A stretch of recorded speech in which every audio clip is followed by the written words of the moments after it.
नमस्कार, आप सभी को बात करते हैं उत्तर प्रदेश, यूपी और देश दुनिया से जुड़ी सबसे बड़ी महत्वपूर्ण काम की बड़ी खबरें। जानेंगे सारी खबरों को विस्तार से शुरू से लेकर अंत तक इस वीडियो को देखते रहिए, क्योंकि काफ़ी इंपॉर्टेंट महत्वपूर्ण काम की खबरें होने वाली हैं। जानेंगे सारी खबरें। उससे पहले वीडियो को लाइक नहीं किया तो लाइक का बटन जरूर से दबा दीजिए।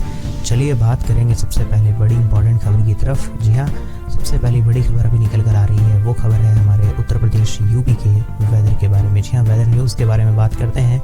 पूर्वी यूपी के अंदर मौसम का यूटर्न आ गया, छाए हैं बादल, तापमान में भी बढ़ोतरी, 28 को हो सकती है बारिश। आपको बता देना चाहते हैं बादलों की मौजूदगी के कारण जी हाँ बीते 2 दिनों में न्यूनतम तापमान में ज़बरदस्त उछाल हुआ है, और यानी कि शनिवार को 28 दिसंबर को पूर्वी यूपी के कुछ हिस्सों में हल्की बारिश, मध्यम बारिश हो सकती है। इसके बाद दिन और रात के तापमान में गिरावट होगी और यह इस महीने की पहली बारिश होने वाली है। जी हाँ, महीने की पहली बारिश होगी और जो कि काफ़ी शानदार रहने वाली है। शनिवार को भी बारिश होने की संभावना है और इससे काफ़ी ज़्यादा मौसम में बदलाव देखने को मिलेगा और पूरा तापमान एकदम गिरावट पे देखने को मिलेगा। जी हाँ, यानी मौसम पूरा बदल जाएगा। अब आने वाले समय में इसमें कोई और अपडेट आएगा तो वो मैं आपको मेरे चैनल के माध्यम से बता दूंगा। चैनल को सब्सक्राइब करके रखिए। कल भी आसमान में छाए रहेंगे बादल, शनिवार को होगी हल्की बारिश। ठीक है, चलिए इसी के साथ बढ़ते हैं और जान लेते हैं अगली बड़ी खबर। जी हाँ, यूपी के वेदर के बारे में थोड़ा और बता दें। यूपी में बारिश से ठंड ने पकड़ लिया रफ्तार। 27 दिसंबर को फिर से बदलेगा मौसम। जैसा मैंने आपको बताया 28 को भी बदलाव देखने को मिलेगा, वहीं 27 को इसके तेवर दिखने स्टार्ट हो जाएंगे मौसम के। जी हाँ, 48 घंटे में इसकी जो अभी बात की जाए मौसम में गिरावट दर्ज की जाएगी, उसमें ठंड बढ़ जाएगी। 27 दिसंबर को फिर से मौसम करवट लेने वाला है। बाकी और कोई अपडेट आएगा मौसम के बारे में तो आपको बताऊंगा।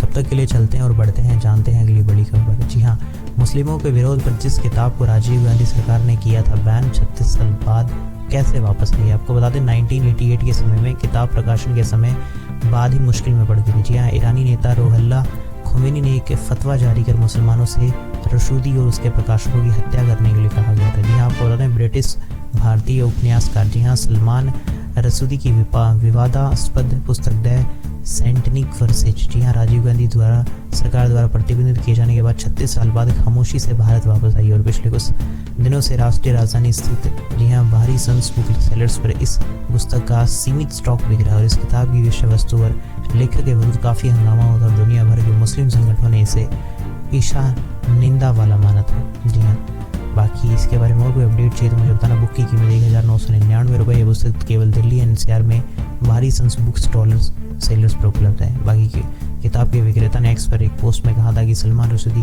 की द सेंटनिक वर्सेस बाहरी सन्स बुक्स सेलर्स पर उपलब्ध है। बाकी आपको बता दें कल्पनाशील कहानी और बोल्ड थीम के साथ दर्शकों को आकर्षित किया था।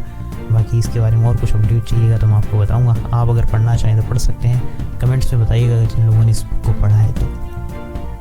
चलिए इसी के साथ बढ़ते हैं और जान लेते हैं अगली बड़ी खबर। मैं ट्रेडिशनल टूरिज्म को बढ़ावा देने वालों में नहीं हूँ, फडणवीस ने उद्धव पर क्या बोला, पलटकर हमला। आपको बता देना चाहते हैं फडणवीस ने परभणी में संविधान के कथित अपमान के बाद हुई हिंसा और भीड़ में मसरजोग गांव के सरपंच की हत्या की घटनाओं को गंभीर बताया। उन्होंने कहा कि उनके व्यस्त रहने के कारण डिप्टी सीएम अजीत पवार ने पीड़ित परिवारों से मुलाकात की है। जी हाँ, पोस्ट करके पढ़ना चाहो तो पढ़ सकते हो। बरबीन और बीडी जो घटनाएं उन पर गंभीरता से बात हुआ है।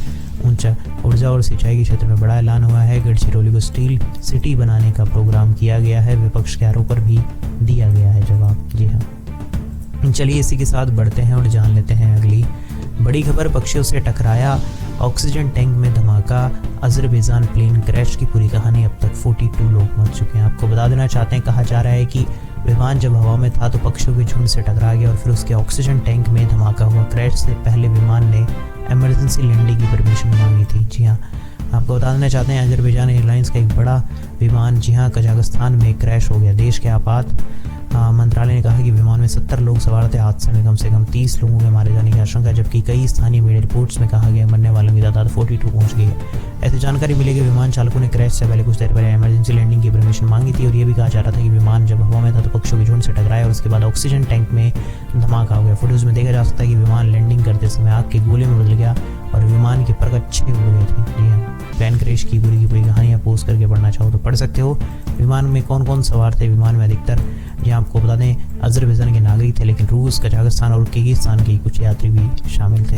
जी हाँ, चलिए इसी के साथ बढ़ते हैं और जान लेते हैं अगली बड़ी खबर आपको बता देना चाहते हैं, यूपी में प्रदर्शन करने वाले बिजली कर्मियों पर एक्शन होगा शुरू, मछली शहर के एक्साइन सस्पेंड। आपको बता देना चाहते हैं, यूपी के अंदर राजस्व वसूली में खराब प्रदर्शन करने वाले कर्मचारियों पर पावर कॉर्पोरेशन का एक्शन शुरू हो गया है। जौनपुर जिले में तैनात एक्साइन मछली शहर राम स्नेही को निलंबित करने का आदेश भी जारी कर दिया गया है। जी हाँ, तो ज़्यादा लोग ऐसे कुछ कर रहे हैं, ठीक है, उन सबके खिलाफ एक्शन ले रही है सरकार, ठीक है।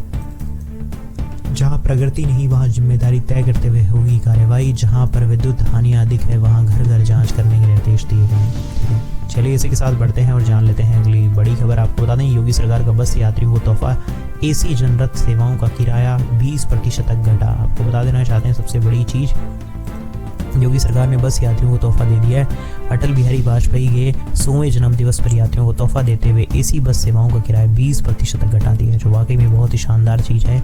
आपको बता दें, यूपी की योगी सरकार ने ऐसा चीज़ किया है जिससे काफ़ी अच्छा फ़ायदा मिल रहा है, जिसमें प्रधानमंत्री अटल बिहारी वाजपेयी के 100वें जन्मदिवस पर जी हाँ यात्रियों को तोहफा देते हुए 20% कम कर दिया गया है, जिसमें काफ़ी फ़ायदा देखने को मिलेगा, जो कि बहुत अच्छी बात है। महाकुंभ के लिए कानपुर से पहली बार ऑन स्पॉट बुक होंगी बसें, पहली बार स्लीपर और एसी बसें चलने वाली है, ठीक है। चलिए इसी के साथ बढ़ते हैं और जान लेते हैं अगली बड़ी खबर। आपको बता दें, यूपी बोर्ड में 10वीं और 12वीं की जो मार्कशीट है, जी हाँ, होने पर किया जा रहा है बड़ा बदलाव, फटेगी तो गलेगी नहीं, फोटो कॉपी किया तो। जी हाँ, आपको बता देना चाहते हैं, उत्तर प्रदेश माध्यमिक शिक्षा परिषद यूपी बोर्ड 10वीं 12वीं की मार्कशीट यानी अंक पत्र में बड़ा बदलाव करने जा रहा है।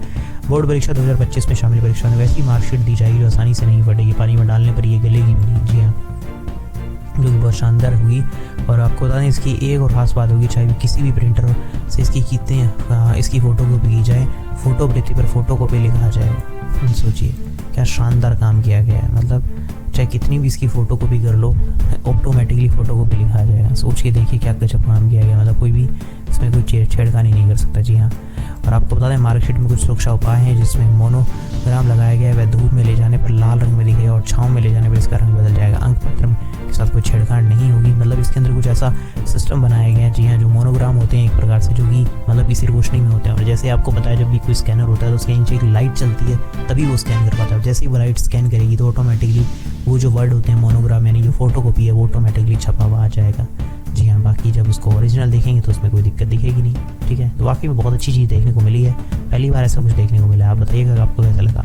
चलिए इसी के साथ बढ़ते हैं और जान लेते हैं अगली बड़ी खबर। महाकुंभ 2025 में जी हाँ, आपको बता देना चाहते हैं, अफसरों के लिए प्लाईवुड से बन रहे 4 करोड़ के बंगले, मिलेंगी सभी सुविधाएं। आपको बता दें, प्रयागराज में महाकुंभ मेला क्षेत्र में इन दिनों संतों के संस्थाओं के साथ ही प्रशासनिक अफसरों के शिविरों का निर्माण तेजी से चल रहा है। बड़े बड़े साधु संतों के भव्य शिविर तो देखने को मिलेंगे, साथ ही अफसरों के अस्थायी बंगले भी आकर्षण का केंद्र बनने वाले हैं। जी हाँ, यहाँ पे करोड़ों तक के बंगले बनाए जा रहे हैं। सोचिए, वाकई में बहुत बड़ी चीज़ है। 4 करोड़ की लागत में तैयार की जा रही है होने वाली कॉलोनी सभी आधुनिक सुविधाओं से युक्त होने वाली है, क्योंकि बहुत ज़रूरी भी है।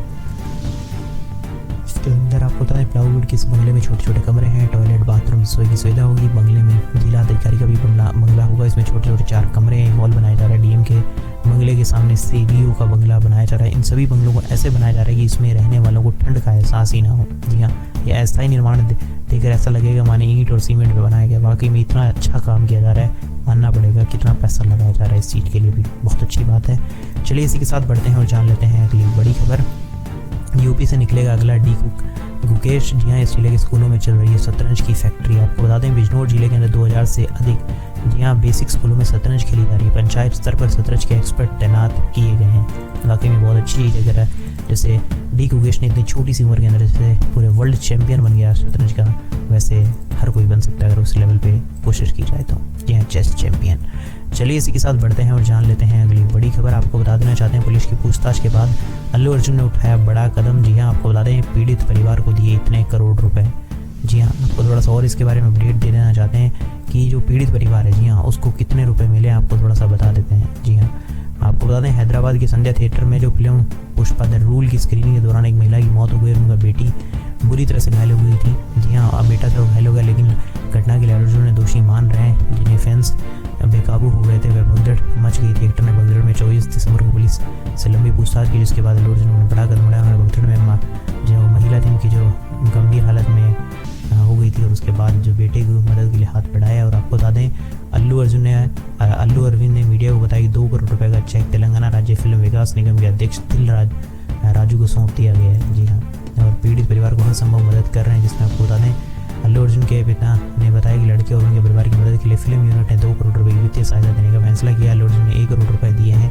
वहीं फिल्म के निर्माता माइट स्प्रिंग मूवीज़ ने 50 लाख रुपए की सहायता दी है और फिल्म के निर्देशक शिव कुमार ने लगभग 50 लाख रुपए दिए। अल्लू अर्जुन ने कहा है कि मैंने डॉक्टर्स की बात और जानकर खुशी हुई कि बच्चा ठीक हो रहा है। 4 दिसंबर की घटना 2 दिन बाद अल्लू अर्जुन ने परिवार के लिए 25 लाख रुपए की घोषणा कर दी। उन्होंने लड़के के इलाज के खर्च सहित परिवार को हर संभव सहायता देने का आश्वासन दिया था। जी हाँ, वाकई में कई बार होता है कि हाँ हो सकता है वो चीज़ गलत हुई हो, जानबूझ के नहीं किया गया हो, लेकिन वही बात है अपनी तरफ से कोशिश कर रही है, बहुत बड़ी बात है। 13 दिसंबर को गिरफ्तार किए गए थे अल्लू अर्जुन। जी हाँ, चलिए इसी के साथ बढ़ते हैं और जान लेते हैं अगली बड़ी खबर। जी हाँ, हो गया ऐलान टोल टैक्स को लेकर देश में नया नियम लागू। वाहन चालकों की बड़ी धड़कन, 1 जनवरी से देना होगा शुल्क। आपको बता दें अगर आप अपनी वाहन स्वामी हैं और टोल टैक्स की समस्या से परेशान है तो सरकार कुछ ऐसा ऐलान करने जा रही है जिससे क्योंकि टोल टैक्स को लेकर नया नियम बदल जाएगा। जी हाँ, आपको बता देना चाहते हैं अगर आप भी अपने उनमें से एक हैं तो आपको बता दें सबसे बड़ी खबर है कि देश अब जब टोल मुक्त होने वाला है, मतलब साफ है कि अब देश के अंदर आपको एक भी टोल प्लाजा नहीं दिखाई देगा। ऐसा हम नहीं बल्कि केंद्रीय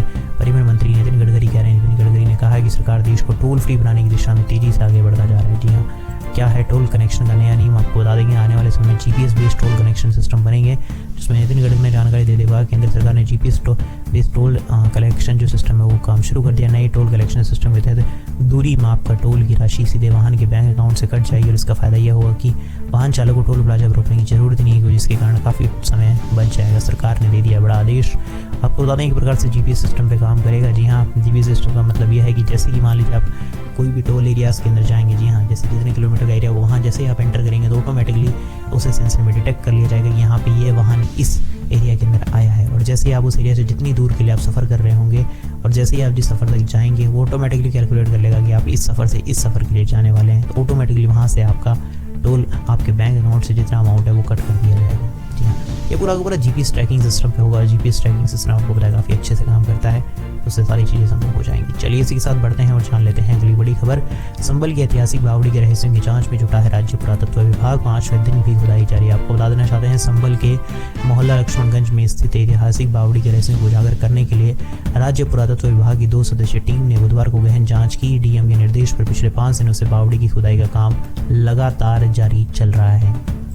चलिए इसी के साथ बढ़ते हैं और जान लेते हैं अगली बड़ी खबर। आपको बता दें गोवा समुद्री तट के पास अरब सागर में टूरिस्ट बोट पलटी, 1 की मौत, 22 को बचाया गया।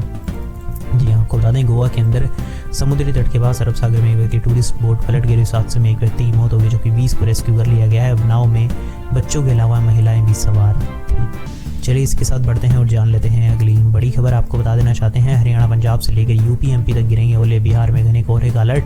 जाने मौसम का ताज़ा हाल क्या है। आपको बता दें आईएमडी ने 25 दिसंबर को हिमाचल प्रदेश के कुछ हिस्सों में तीव्र ठंडी लहर की चेतावनी दी और 26 जनवरी को भी अलग अलग स्थानों पर स्थिति बन सकती है। जी हाँ, हरियाणा पंजाब जम्मू कश्मीर और चंडीगढ़ में 25 दिसंबर को इसी प्रकार मौसम की स्थिति बनने रहने की संभावना बताई जा रही है। जी हाँ, थोड़ा सा मौसम बिगड़ा हुआ रहेगा। बाकी ये थी उत्तर प्रदेश यूपी और देश दुनिया से जुड़ी सबसे बड़ी काम की महत्वपूर्ण बड़ी खबरें। कैसे लगी आपको सारी खबरें मुझे कमेंट्स में बताइएगा। वीडियो अच्छा लगा तो वीडियो को लाइक कर दीजिए, चैनल को सब्सक्राइब नहीं करता तो सब्सक्राइब करके घंटे के निशान को दबाना मत भूलिएगा। मैं मिलूंगा ऐसी अच्छी और वीडियो के साथ, तब तक के लिए जय श्री राम, जय हिंद, वंदे मातरम।